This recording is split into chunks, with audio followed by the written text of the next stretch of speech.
Lamine Ba, bien le bonsoir.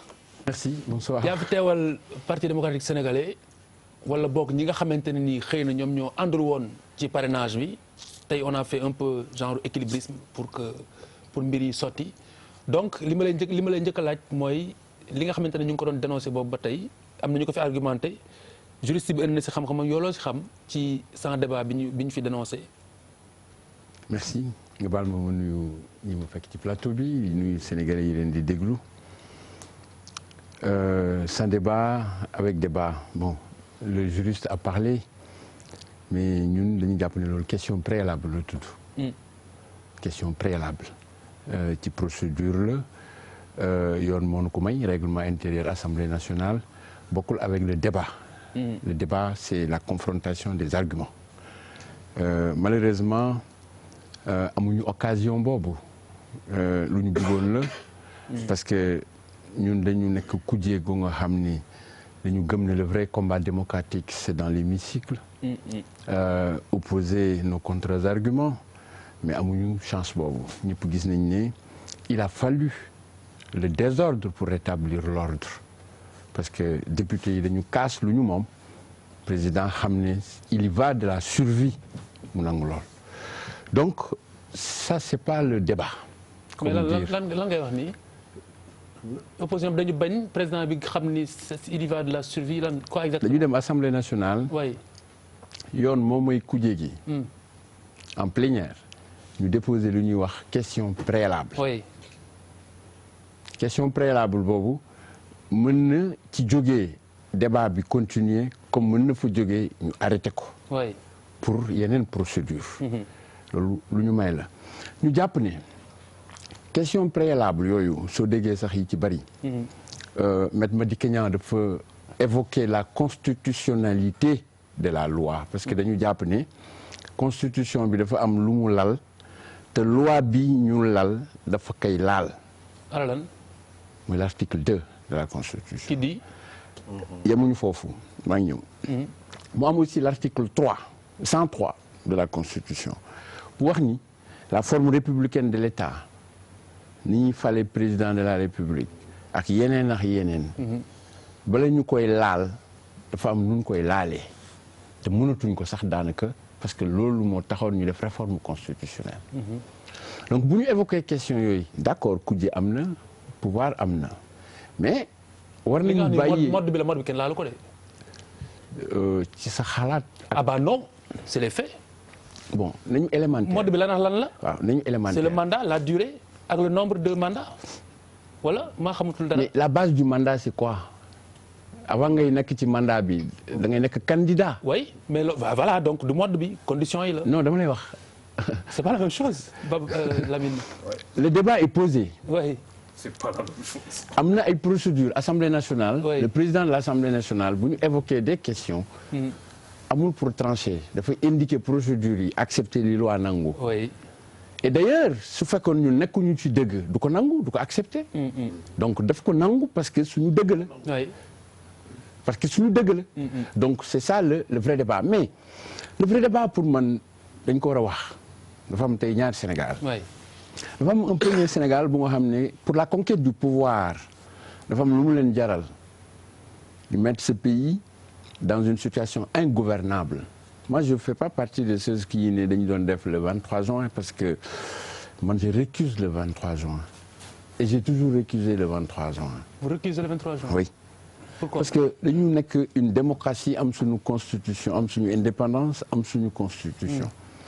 C'est la constitution du Sénégal. La volonté populaire d'alors. Donc vous récusez aujourd'hui la volonté populaire. Non, moi je pose la question. J'ai dit, vous récusez le 23 juin. l'esprit du 23 juin. C'était la volonté populaire. Non. Ça c'est factuel. Non, laissez-moi terminer, Khalifa. Quand vous m'opposez ou vous me relancez, vous me laissez développer. Allez-y. J'ai dit, je récuse l'esprit du 23 juin. L'esprit. Oui. Parce que pour moi, dans une démocratie organisée, qui a prévu ces modes de dévolution du pouvoir, ce n'est pas par la violence, ce n'est pas par le forcing, ce n'est pas par la théorie du chaos qu'on conquiert le pouvoir. C'est par l'élection. C'est par l'élection. Je rappelle que le 23 juin, on a brûlé dans ce pays des Sénélec parce que courant amul. waaw. Je rappelle que 23 juin, il y a plus de 12 Sénégalais qui ont été morts. En wolof s'il vous plaît. fukki ju Sénégalais ak ñaar yu ci ñàkk seen bakkan ay Sénégalais lañ comme yow am droit yëpp ba tey responsabilité la état mu clarifier loolu te xamaguñu ko. ku leen rey. yéen. Birima. état.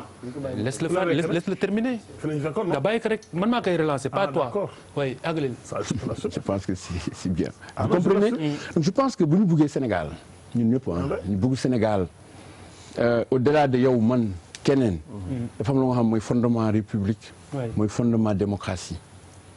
La démocratie du ay règles c'est un esprit d'abord. C'est un esprit. Qui se matérialise quand même par les règles. Mais c'est l'esprit qui est le plus important.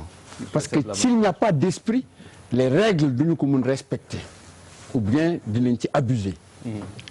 loolu moo am. Je rappelle que démb soo ko comparé ak 23 juin da ngay gis différence bi.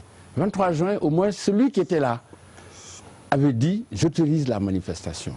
Esprit aristocratie et démocratie. Sachant tout ce qui peut y arriver comme conséquence. Mais tey dañ ko refuser. Et pourtant ceux yi ñu ko nangul tey ñoo yor pouvoir bi te ils en ont fait une revendication. ñu accepter loolu. Donc je pense que si on veut construire ce pays, il faudrait que qu'on prenne ce pays au sérieux. Qu'on prenne ces problèmes au sérieux. ñu jël problème mu réew mi au sérieux. On parle de la constitution du pays. Très bien. C'est une chose très importante. Très bien. Donc maintenant donc Lamine juste pour ñu mën a def tour de table si mbiru absence de débat bi xam nga joytu ngeen. Je refuse que l'absence de débat. mais xam nga loolu da ngeen ko joytu mais auparavant on nañ leen dialogue ngeen ne demu leen après est-ce que après c'est cohérent. Khalifa, on a élu un président de la République. waaw lakkal olof si. dañu fal président République. mu def constitution. majorité sénégalais yi accepté loolu. ci constitution boobu dafa may pàcc yu nga xam ne ni moom daf ko war pour mu doxal ko doxalu ko. comme lan. statut de l'opposition doxalu ko.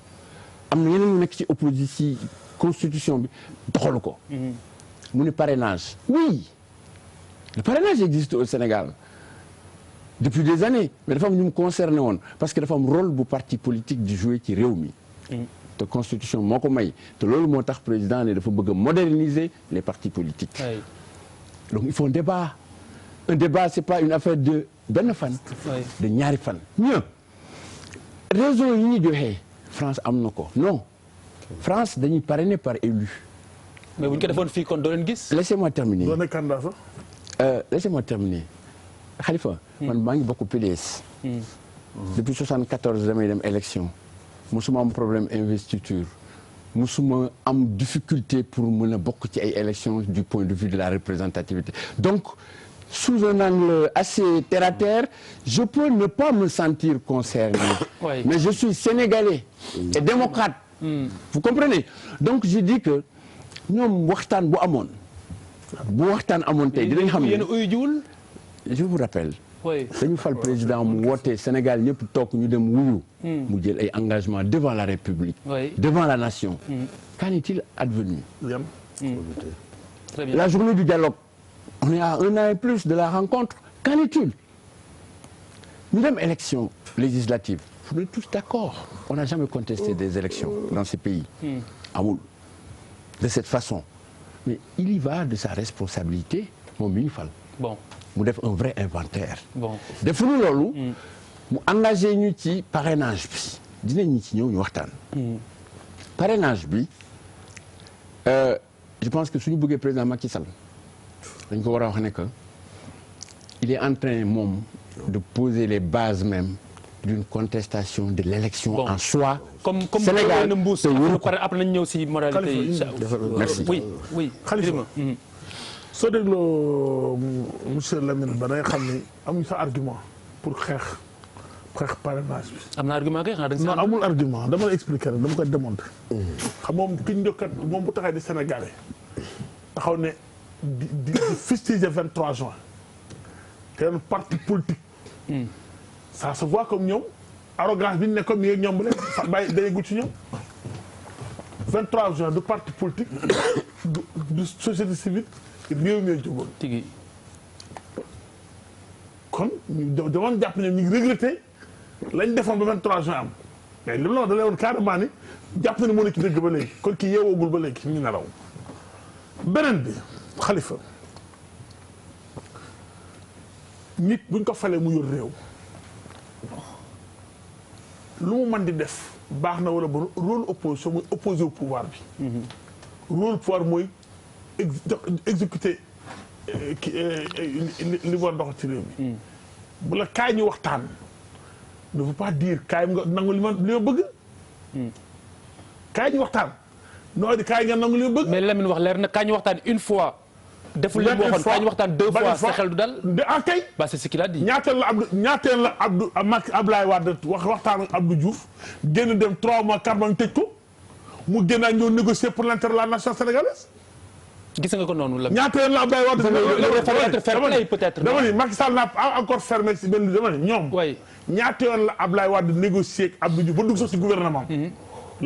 loo contre Abdoulaye di ko nangu lool. très bien dégg nga donc. oui dañu mës a négocier loo andi code travail bi code électoral bi nga xam te moo daal Abdou Diouf. Abdoulaye Wade ñoo ko liggéey. ak ay itam ak ñeneen. très bien donc kaay ñu waxtaan. ngay doo waxtaan parce que doo avancé. mais lan ban pays lañ ne. très bien soit nga négocier. ñu xool li ngeen d'accord ni dara. wala négocier ki ñu war a gouverner avancé. Lamine mën nga noter après nga réagir à l'ensemble mooy gën a jàppandi prof. waaw premier élément bi ma relevé mooy fii biir mu wax léegi bi nga ne dans l'esprit ci 23 juin àndoo ci loolu xaw na ma jaaxal trop parce que yaa ngi naan violence dañ koy condamné mais Lamine yoo xam nga ne man du ma la jàngale ne que violence ak violence dafa am na violence boo xam ne c'est une violence révolutionnaire moom mooy coppi bu fekkee dañ fa war a jaar malheureusement esprit 23 juin lan la woon mooy que askan wi nee na du nangu kenn confisquer li nga xam ne moom mooy destin am décidé ko man de loolu laa jàpp ne moom mooy esprit 23 juin boo taxoon du opposition du société civile du benn pàcc mais c'est le peuple le plus profond moom moo jóg parce que dafa jàppoon ne ñu ngi jalgati conscience donc esprit 23 juin lan law su ma juumul mooy la maître Wade doon wax je le cite la résistance à la confiscation du pouvoir est un principe de droit fin de citation maître Abdoulaye Wade interview à Jeune Afrique mois de mai 89 deuxième élément bi mooy bu ñu demee ci conscience bi même en tant que enfin pas ci conscience mais ci parrainage bi en tant que tel ñun ñëpp dinañ d'accord ne dans l'esprit loolu amul benn problème parce que démocratie moom mooy doxee noonu mais man maa ngi doon wax naan xëy na kii moom dag ndax sama wiiri bi dafa guddoon ma wax ne bu ñu ko seetloo ba seetlu ko sax du jarati sax coow lu bari loolu xam nga tax Khalifa parce que da ngay xool ñu ne la mën naa am damay juuma ñu ne la mën naa am 65000 voix yu ma parrainé mais en réalité intention de vote la ça veut dire quoi mën naa dem am 65000 voix intention de vote jour élection ma am 5 voix oui tigi lan moo taxoon jóg parrainage bi pour xam ndax am na dayo am na légitimité boo jëlee 65000 bindu boot man ma dem ma retrouver avec 5 est-ce que parrainage bi règle na problème bi non ça dépend. Khalifa attends non. Khalifa xam nga man parfois du parfois sax j'ai un problème aussi bien avec le pouvoir que l'opposition bu ñu ñëwee si le 23 juin et c'est bien de le dire président dafa bëggoon ne boo amee 25% nga falu donc la constitution daf koy touché mu créé beneen poste vice-présidence ñu ne dévolution monarchique sénégalais yi ne duñ si ànd ñu génn te du Dakar rek c'est partout au Sénégal kooku benn mooy c'était la constitution la doon touché bu ñu wax ni parrainage bi le problème que j'ai avec le pouvoir doo xaar à 10 mois te wax naa ko nga ñëw nga indi loolu ci kaw table bi wante demul ci constitution ga maanaam c'est au niveau de la candidature ce que je regrette mooy que déggoo débat ci loolu poser le problème lu mu tudd matériel l'opposition posé wu ko opposition bi newul par exemple est-ce que signature d'une signature exclusive 65 000 signatures exclusives je peux moi en tant que démocrate seet la kii la ne la jox la quitus pour nga am ma signature mais comme a dit le professeur cela veut pas dire que est-ce que mënuñu woon wax ñu ne exclusivité bi mu leeral ñu dindi ko te Khalifa xam nga pourquoi mais loolu ñëwagul loolu ci kanam la waaw xam nga pourquoi non pourquoi ce problème là nous on l'a posé mais l'opposition n'en parle pas je me rends compte que finalement nous avons des gens qui sont tranchés sur des positions qui n'arrangent pas le peuple parce que c'est pas leur problème affaire bi position la opposition dafa am lu muy ut ça s'appelle une position pouvoir am lu muy ut bañ a perdre sa position et ils nous embêtent et ils nous mènent la vie dure et ils nous font souffrir boo xoolee ce qui s'est passé hier c'est indigne aussi bien d'un pouvoir que d'une opposition wax bi du foofu c'est le Sénégalais aujourd'hui qui est convoqué à faire des signatures à 10 mois est-ce que nous avons la possibilité matérielle d'amener des Sénégalais maanaam def loo xam ne mën nañu ko def yëpp ñu am signature ñu mun ça c'est le débat. non mais attends ça veut dire moi c'est ça mon vrai problème ça veut dire que moi je me rends compte qu'on va on va parler de futilité on va sacrifier sur ces choses-là ba dëgg la oui yow na jàkkaarloo depuis qu'on a fait de toi un politicien tu commences à faire comme les politiciens. Ouais, depuis que tu es sorti de Ndioum aussi tu as une verve mais yow sa leer bi sa jën waaw mais ça bàyyil yooyu damay wax riyaana de donc man sama problème loolu la Khalifa donc on perd notre temps boo xoolee bu baax kenn waxuñu on a 20 Sénégalais 20 kii yuy indi 1 million et quelques mais fu ñu jëm très bien quand on dit le président qui dit déglu ma bu baax Khalifa pour te dire comment nous on fait un peu n'importe quoi le président qui dit moi je veux 2 millions de voix je veux 2 millions de signatures 2 millions de signatures ça donne une indication claire par rapport à quelqu'un qui au premier tour en 2012 avait 700 000 voix je dis ok très bien nous sommes 5 candidats de l'opposition 6 candidats de l'opposition à chercher 500 000 signatures ne le déedéet 62 000 et quelques 1% la laaj pas plus. mais Charles démb fourchette am na. non kay ma wax non déglu ma c'est ça que 0,8 à 1% bu dee def nañ ko plafond loolu du am. mais kay ma wax la. mais pourquoi faut-il plafonner. bah justement pour éviter la situation. mais non justement c'est là qu'il y a l'entourloupe politique. mais loolu ñëwul loolu beneen débat la Charles. mais c'est ça que je dis on va perdre du temps par rapport à ça. Bouba il y a une entourloupe hein. waaw mais en réalité c'est-à-dire que lan moo ñu indi fii lan moo indi. xam nga parrainage bi. mais lan moo ñu indi. ci impasse bi ñu nekk nii. parti yu dul jeex rek. waaw mais c'est-à-dire que ça fait des années que politiciens yëpp tout parti confondu tous les partis politiques c'est-à-dire que aujourd'hui dañu nekk ci benn réew boo xam ne. képp koo xam ne amatoo poste. la première chose que tu fais moom mooy dem créer carte parti politique. moom la ñi fay di tuddee mer ngemb. non fay di tuddee mer ngemb. waaw mais attends rek dafa am benn problème mu égo. c'est-à-dire que man damay gis réew mu mel ni États-Unis man wala réew mu mel ni France ak li ñuy rëy yëpp mu am républicain. am démocrate. nga dem France mu am gauche am droite am peut-être. voilà extrême droite. mais on est dans un pays de 15 millions de Sénégalais. léegi lan mooy waral nit boo xam ne wóor na la bu doxee ci mbedd mi romb 100 personnes ànd ak Bouba Ndour 100 yi 99 yi je touche du bois dañ ne Bouba Ndour na nga def te waa ji du ñu xam turam. qui se permettent de dire ok moi je veux diriger ce pays là. pourquoi lan moo tax ñu egg fii ci 300 partis yi. kon kay parrainage bi yow arrangé. non mais laisse-moi terminer bul ma dagg bul ma wax arrangé. le problème n'est pas là. problème bi dama ne la. est-ce que ñoom andiwuñ ñu ci problème bi moom laay wax ne tout parti confondu. aujourd'hui seen ego surdimensionné yi ñu am ñu ci gën a bëri kenn du nangu topp sa ginnaaw morom. ku nekk sa récépissé. en fait en réalité. pour man il n'existe que peut-être 2 à 3. et pèse mes mots parti politique au Sénégal. C'est quoi un parti politique? Mais c'est quoi le principe d'un parti politique? La conquête du pouvoir. Mais non, c'est des indépendants.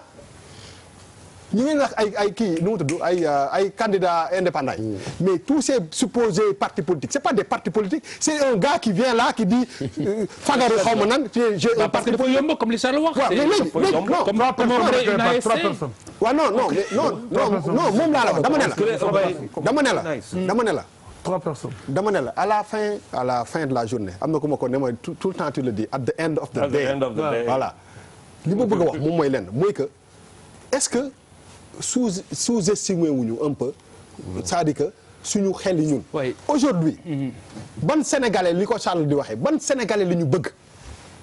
du sénégalais buy signer pour ay pétition au parrainage. xam nga li ñu war a def toute la classe politique c'est de se concentrer ci ay idéologie ay programme yu taxaw mais ñun aussi quand on choisit. Ah oui.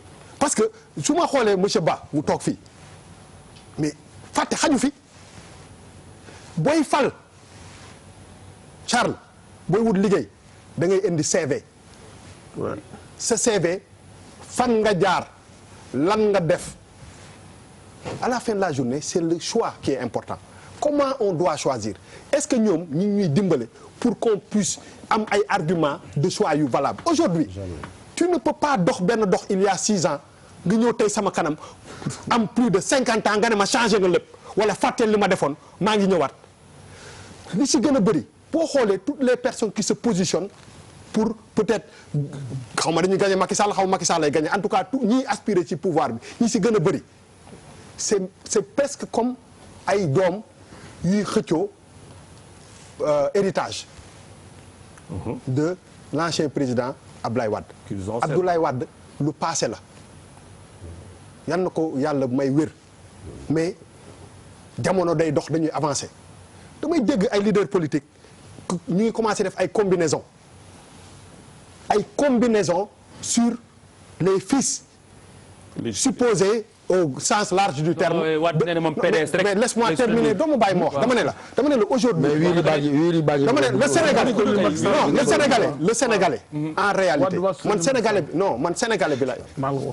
man sénégalais bi lay waxal quel que soit tournure mbir yi quel que soit loi yi ñuy voté si le sénégalais il reste si position boo xam ne il prend des arguments valables pour choisir que ce soit parrainage ou pas du mën a changer absolument rien. Merci beaucoup information exclusive Birima Ndiaye Abdoulaye Wade dama ni waaw bu ñu nee élection présidentielle waaw Wade waa soutenir Macky Sall Abdoulaye Wade waxul loolu de man maa wax loolu moom benn candidature la loolu laa gëm PDS man li ma gëm on verra bien bu dee da ngay gisaane dina leer li ma gëm mooy PDS na Papis waxal loolu laa gëm de non loo xam te xamuñu ko. non boo waxee ni rek parce que am na non Khalifa c'est grave hein. C'est de la prospective. analyse politique Il a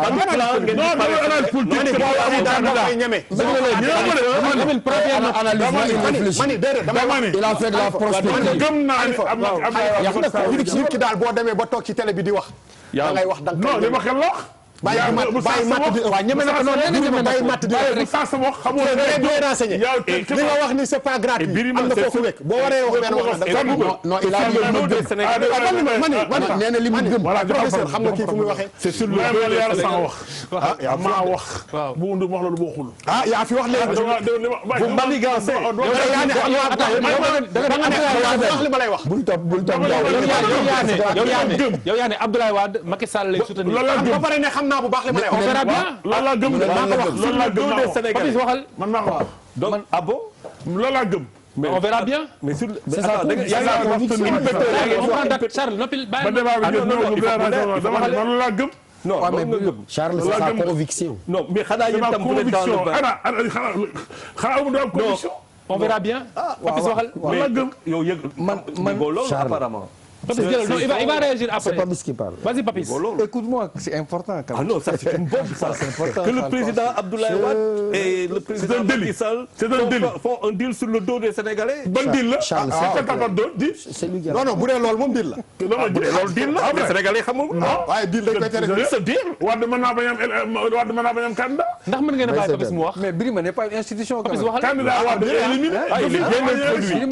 Karim Wade officiellement Karim Wade mooy candidat au PDS Mais il ne peut pas. Il ne peut mais il peut pas être candidat ne peut pas. amuñu candidat kon tey Donc c'est on n'a pas de candidat ah oui. man li ma gëm na mooy Macky Sall mooy seen candidat alors d'accord. loolu laa gëm. Khalifa. Birima donne la parole bokk comme yaa yor kàddu. dama joxe parole. ma dem en fait man xam nga démb waaw c'est waaw à Charles quoi en fait Khalifa. oui démb ce qui s'est passé man à l'Assemblée dafa ma déjà dafa am benn lecture positive bi moo ci def ci wàllu politique au Sénégal. tu sais si xam nga ce qui m'a sidéré toute une législature mooy bi ñu génn bi ñu cité benn député ñaar qui ont été bons pendant presque toute une législature. tu étais bon. waaw démb laisse-moi terminer bu ma dagg s'il te plaît. démb nga xool dans l'hémicycle nga xam ne. ah oui. il am na une renaissance d'une opposition dans l'intérêt de la démocratie en commençant par ceci ñu ngay dégg ay loo gëj a dégg ay jàpp na Idrissa Seck ay Malick Gakou jàpp nañ ko Malick Gakou qui a une intelligence qui fait une marche qui anticipe qui existe dans l'espace de la dénonciation muy benn aspect dans l'hémicycle nga ñëw dégg ay Guirassy Ablaye Bamba Dièye Maître Madické Niang ngay déglu des choses que tu peux comprendre man sous ce rapport dama kontaan démb dama gisaat une renaissance de l'hémicycle quoi qui bat dans le cœur bat un peu. Ah oui. Mais Aïssata Tall Sall je peux en citer des gens. Bon, ça fait plaisir de les voir. On a renoué avec. Madame on a renoué au moins. On a renoué par les Italiens. Laisse-moi terminer. parce que Fouad waxul démb. On a renoué mais.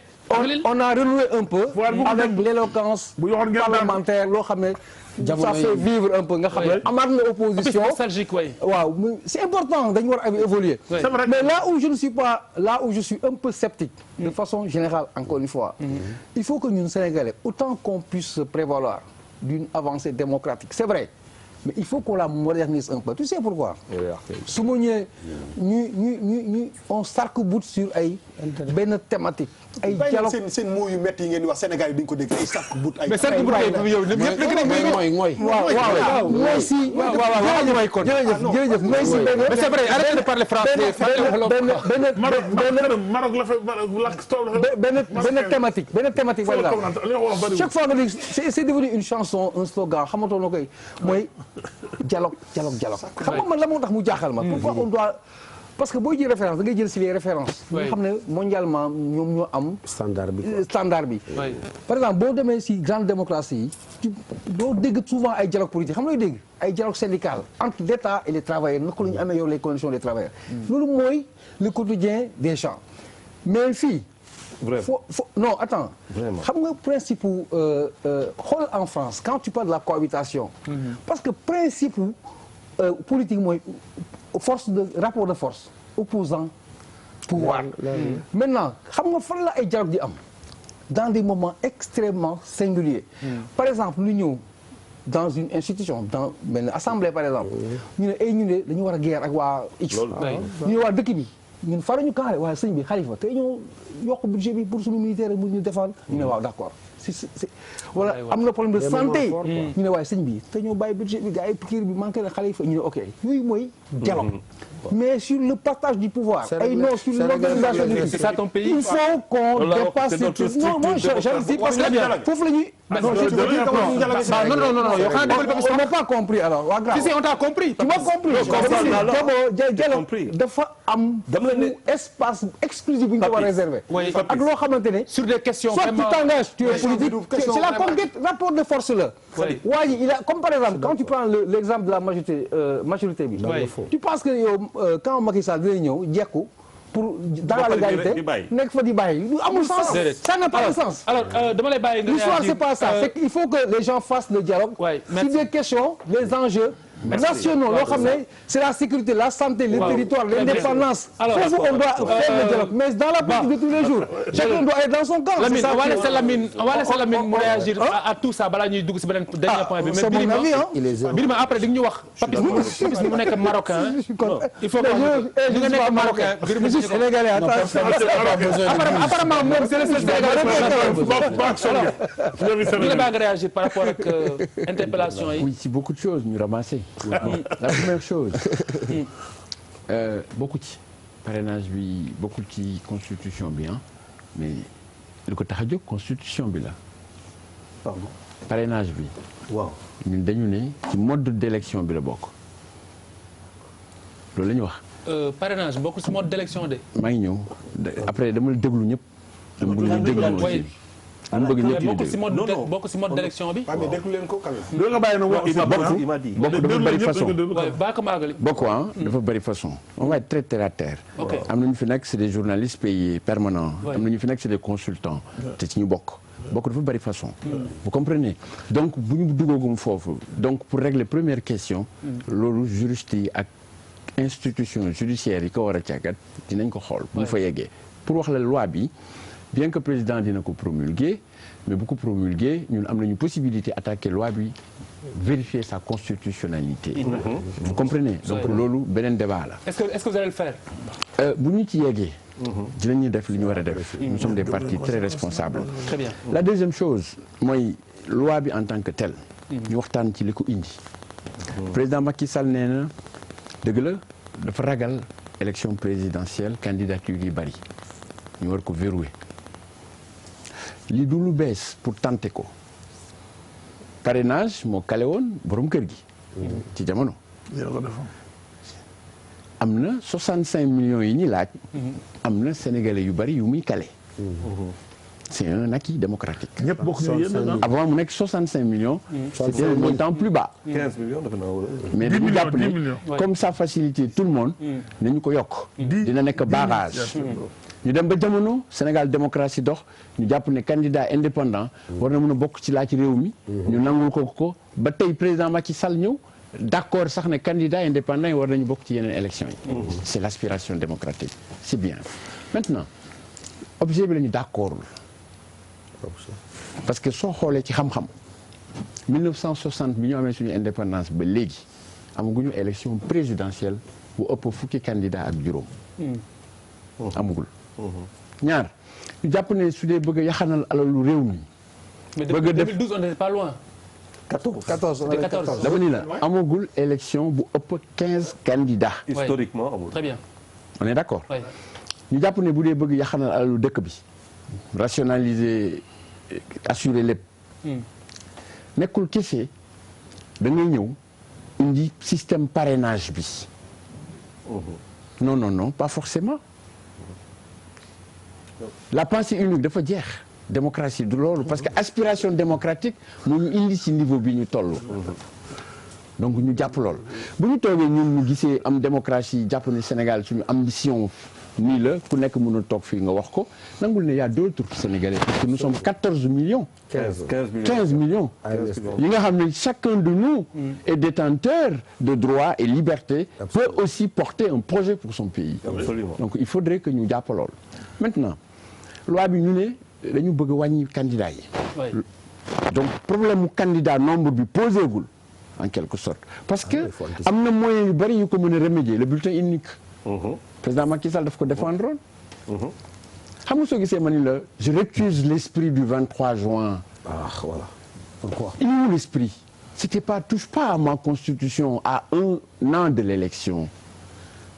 Touche pas à ma constitution pour changer les règles du jeu. J'aime bien ça, touche pas à mon élection à un an. Vous comprenez? Donc c'était ça l'esprit du 23 juin et c'était faire en sorte que li ñu jàppoon ne dafa mauvais sous le régime du président Abdoulaye Wade du fi am. Et pourquoi vous recusez Pourquoi vous l'esprit? récusez Je récuse l'esprit parce que l'esprit n'existe plus. C'est ça. Vous récusez l'esprit de 23 ans. Il n'existe plus. Bah, parce qu'il y a plus de conjoncturel. Ça veut dire que l'esprit... Apparemment. Non, attention. Je termine. Comprends bien ce qu'il dit. Je termine pour ne pas trop perdre de temps. Conjoncturel. Mais ça Toujours dans Je suis d'accord. les arguments avancés. yokku candidat yi wax naa la nombre bi histoire wane wu ko amoon nañu bulletin unique. amoon nañu yeneen pexe. pourquoi Sénégal ñuy toog parti politique pourquoi duñu fay impôt est-ce que ñu ngi xalaat pourquoi nous on est là à financer des partis politiques sur l'argent du contribuable? Il y a les idées, nous sommes nourris de bonnes idées politiques, nous sommes ambitieux pour ce pays mais le débat il n'y a pas de débat. Oui, ça je comprends. Et le débat aussi c'est une question de niveau. Oui. C'est une question de niveau et ce n'est pas le cas. Donc pour nous les arguments avancés par le pouvoir ne tiennent pas la route. Je suis d'accord aussi. Il y a un climat suspicieux. Surtout que nous jógee te ay élections législatives yi nga xam ne nii si on est vraiment des démocrates si vraiment on aime ce pays mais nous on est très en avance. dina vision bu nga kon ne quoi bi ngeen gisee loolu yëpp am na tànn nga ngeen dem toog ngeen dialogue ngeen waxtaan. Je vais t'expliquer. Nous sommes très sérieux. Le président, nous l'avons élu à 65%. Il nous a appelé, ñu wuyu ko. Ñu jël engagement devant la nation. Jël ay mesures. Ñu dem élection. Et moi, ce pays, allons au-delà des calculs de clients de boutique. Moi, je suis au PDS. Xam nga lan moo ma dugal PDS. Laisse-le finir. Parce que je veux dire, et c'est toi qui as évoqué le débat. Il y a une vraie crise politique dans ce pays. Crise politique bi xam nga lan moo ko indi.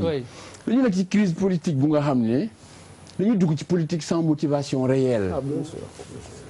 loolu moo tax ñuy brader dëkk bi. c'est le business politique. merci waay. ñoom ñoo ko fi indi. c'est vrai business politique. ñoom ñoo ko fi ñii ñoo ko fi indi business politique. kan ñoo ko fi def pour ñoom. ça n'engage que toi. ñoom ñoo ko fi mais def ça n'engage que toi. Ça n'engage que toi. loolu yéen a ko fi indi. ñu war a ci parler dañu jox ay c'est vous ça. Je peux continuer. Bien sûr, c'est le PDS qui a fait ça dans ce pays. Je vais vous expliquer. Oui, c'est vous hein. Nous on a une culture démocratique. Oui, je le sais. Notre parti est né en 64. Oui. Allez demander aux communistes, allez demander aux socialistes ce que nous avons fait pour que ñu taxaw ci réew mi am seen cër parce que la démocratie c'est un état d'esprit.